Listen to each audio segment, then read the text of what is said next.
up, guys? Today we're gonna be doing a little voiceover. Today things gonna be a little bit different, but so today, oh my goodness, March 25th, 2025.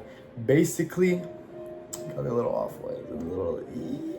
So basically, today what happened was my Topstep glitched, and it said I took two different trades. So I lost $23.42. So basically, a break-even day. Kind of sucked. It's okay. I was a little upset. Y'all are gonna hear about that. It's actually kind of funny, but I'm gonna be doing things a little bit different. I think I'm gonna just be introduction for you guys, and then I'll be doing a voiceover for the trade so you guys understand, because it's kind of all sped up, and I don't want it to be like a 12-15 minute video of just sped upness or like music. I'm gonna do a little voiceover for y'all. But yeah, hopefully y'all stay tuned.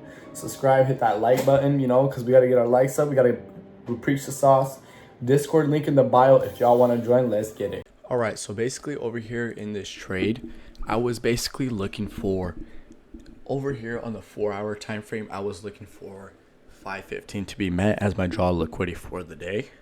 I wasn't sure how effective this was going to be, so I instead aimed for some kind of opening. I know that the weekly opening gap was a magnet, but I wasn't sure how we were going to get there until we had a balanced price range, which is what I was looking at over here.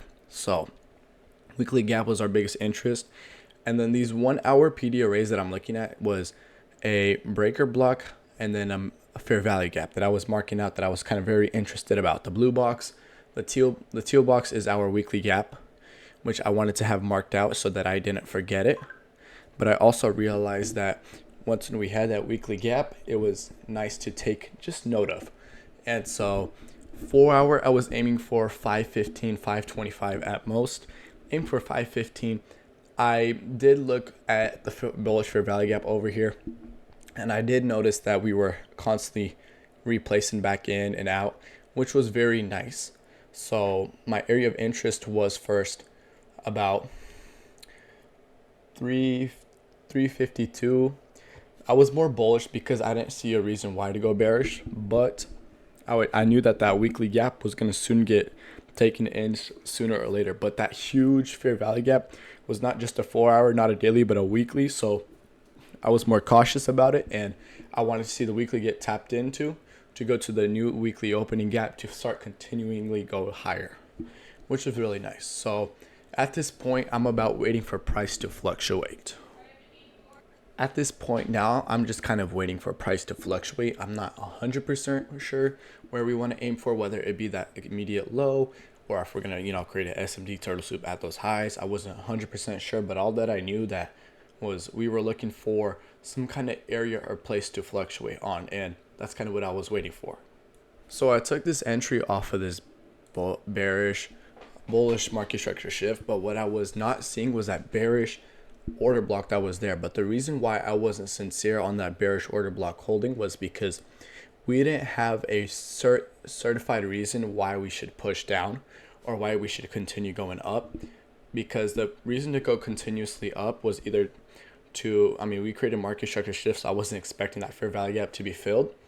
But then what I noticed was that order block was holding really strong, but we had no turtle soup SMT at those highs that I noticed at. At this point, I'm just waiting for price to fluctuate. I wasn't really 100% sure why it was moving very slowly until we had so-called 10 a.m. news, which was orange folder. I generally don't trade orange folder news. Or no, sorry. I don't trade red folder news that is at 10 a.m. So I wasn't sure why we started pushing up really fast. And I realized at this moment, we didn't have a certified turtle soup or certified SMT to either side, so I was kind of playing really cautious why I took this entry.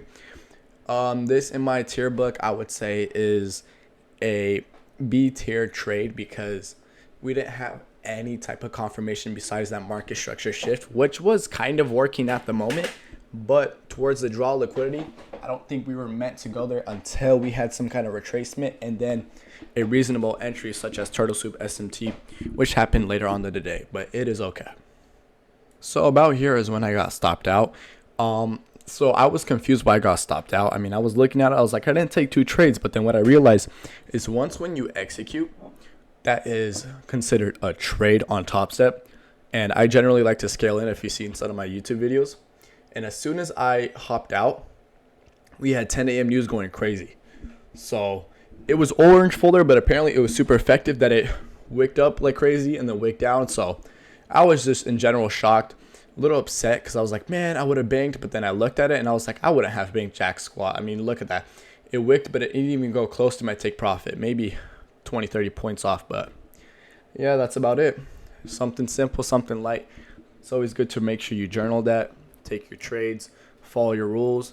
And necessarily it was a break-even day, but I was happy it was a break-even day because my mind is now trained to how to understand and take these days. Thank you for watching. Hopefully y'all find something that actually is beneficial, and make sure to hit that subscribe button. Let's get it.